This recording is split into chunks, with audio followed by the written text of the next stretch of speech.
বিজেপিয়ে যেনেকৈ অসম গণ পৰিষদক তলত ৰাখিব খোজে, অতুল বৰাক চাৰেণ্ডাৰ কৰাই ল'ব খোজে, তেনেকৈ কংগ্ৰেছেও আমাৰ আদৰ্শৰ পৰা বিচলিত কৰি আমাক আঁঠু কঢ়াই তেওঁলোকৰ লগত বুজাবুজি কৰাবলৈ চেষ্টা কৰি আছিল। আঁঠু কাঢ়ি জাতীয়তাবাদ অসম্ভৱ, আঁঠু কাঢ়ি অসমৰ মানুহৰ কাৰণে আঞ্চলিকতাবাদ কৰাটো অসম্ভৱ। আৰু কোনো ছ'চিয়েলিষ্টে কেতিয়াও কাৰোৰ ওচৰত আঁঠু নলয়। উই আৰ ছ'চিয়েলিষ্ট, আমি সমাজবাদী, গতিকে আমি কাৰো ওচৰত আঁঠু ল'ব নোৱাৰোঁ। যদি কংগ্ৰেছৰ লগত বিজেপিক খেদিবলৈ যাম, তেতিয়াহ'লে সেইটো সাময়িক এটা বুজাবুজি, কিন্তু তাৰ অৰ্থটো এইটো হ'ব নোৱাৰে যে আমি আমাৰ আদৰ্শ এৰি, অসমীয়া জাতিৰ স্বাৰ্থ এৰি আমি দিল্লীৰ ওচৰত বহতীয়া হ'ম, ৰাষ্ট্ৰীয় দলৰ ওচৰত বহতীয়া হ'ম। কিন্তু কংগ্ৰেছ দলে আমাক তেনেকৈ বাধ্য কৰিবলৈ চেষ্টা কৰিছিল। প্ৰত্যেকটো ক্ষেত্ৰতে তলমূৰ কৰি গৌৰৱ গগৈ যেন দিল্লীৰ প্ৰতীক, তেনেকুৱা পৰিৱেশ এটা হৈছিল। সেইকাৰণে আমি এনেকুৱা ধৰণৰ দাদাগিৰি অস্বীকাৰ কৰিছোঁ আৰু আমি সকলো জাতি, জনগোষ্ঠী, ধৰ্ম, সম্প্ৰদায়, বৰ্ণ, অসমীয়া জাতিৰ সকলোকে লগত লৈ, যাক ইংৰাজীত ইনক্লুচিভ নেশ্যনেলিজিম বুলি কয়, সকলো জাতি জনগোষ্ঠীক লগত লৈ আমি এটা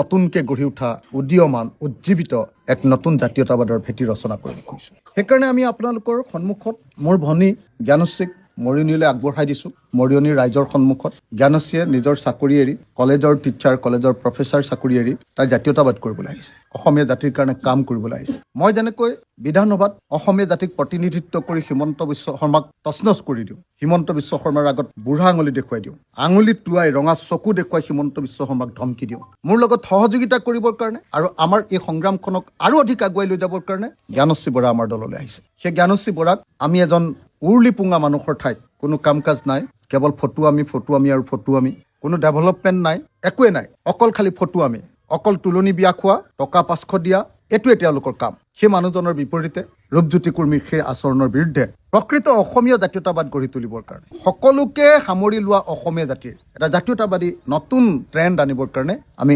জ্ঞানশ্ৰীক ইয়ালৈ লৈ আহিছোঁ। সকলোৱে জানে মৰিয়নী মোৰ ঘৰুৱা সমষ্টি, লুখুৰাখন গাঁৱৰ মই ল'ৰা, আৰু সেই লুখুৰাখন গাঁৱতে কেন্দ্ৰভূমি কৰি আজি জ্ঞানশ্ৰীয়ে গোটেই সমষ্টিটোত ঘূৰা আৰম্ভ কৰিছে। মই এটা বস্তু খাটাং হৈ আছো যে এইবাৰ ৰূপজ্যোতি কুৰ্মী কেতিয়াও জিকিব নোৱাৰে, কাৰণ মই নিজে চাহ বাগানৰ লাইনলৈ যাওঁ, ওচৰতে আমাৰ চাহ বাগানৰ শ্ৰমিকসকলৰ লগত কথা পাতো। ৰূপজ্যোতি কুৰ্মী চাহ শ্ৰমিক, কিন্তু কোনোদিন তেওঁ চাহ শ্ৰমিকৰ কাৰণে নাভাবে।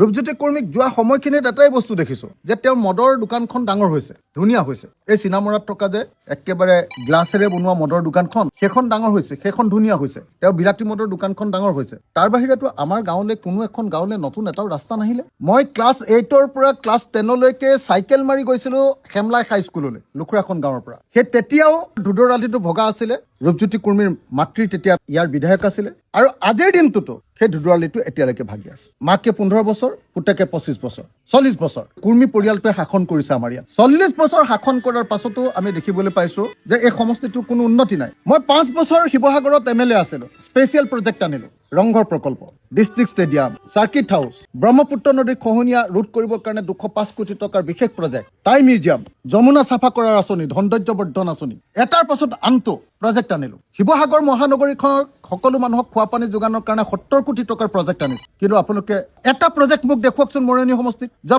40 বছৰত এটা প্ৰজেক্ট মোক দেখুৱাওক। গোমধৰ কোঁৱৰৰ যিটো স্মৃতিস্তম্ভ, তাত এতিয়ালৈকে কিবা এটা কৰা হ'ল? আমাৰ এই গোটেই গাভৰু পাহাৰৰ পৰা এই অঞ্চলটো এটা টুৰিজিমৰ কাৰণে অত্যন্ত আকৰ্ষণীয় এটা অঞ্চল, এতিয়ালৈকে কিবা এটা কৰা হ'ল? গিবনখন আন্তঃৰাষ্ট্ৰীয় পৰ্যায়লৈ নিব পৰা এটা বস্তু, কিবা এটা কৰা হ'ল? আমিতো শিৱসাগৰক ৱৰ্ল্ড হেৰিটেজ চাইট কৰিবৰ কাৰণে লাগি আছো, তেওঁ কিবা এটা কৰিলে নে? গিবনৰ গছ কাটিবলৈহে গৈছিলে, আমাৰ কৃষক মুক্তি আন্দোলন কৰাৰ কাৰণেহে ৰৈ গ'ল। আপোনালোকে নিজে চাওক। গতিকে ৰূপজ্যোতি কুৰ্মীয়ে অকল উৰুলি পুঙা হৈ বিহু মাৰি, বিহুটো মাৰিব নাজানে, এনেই মানুহৰ মাজতে এনেই জাপ দুটা মাৰি দিয়ে, ভাওনা কৰাৰ নামত এসোপা নাটক কৰি তেওঁ সদায় জিকি থাকিব নোৱাৰিব। আমাক সমষ্টিৰ উন্নয়ন লাগে, আমাক সমষ্টিক প্ৰতিনিধিত্ব কৰা মানুহ লাগে, যি সমষ্টিবাসীক গৰ্বিত কৰিব। গোটেই অসমৰ মানুহে ক'ব, ভাৰতৰ মানুহে ক'ব, আই মৰিয়নী সমষ্টিৰ বিধায়ক দেই, বিধায়িকা জ্ঞানশ্ৰী বৰা, যি অসমীয়া জাতিৰ প্ৰত্যেকটো কথাতে মাত মাতে, আৰু তেওঁৰ ভয়ত চৰকাৰ যাৰে নহওক লাগিলে মুখ্যমন্ত্ৰীয়ে কাম দিবলৈ বাধ্য হয়। তেনেকুৱা এগৰাকীক আমি MLA পাতিব লাগিব।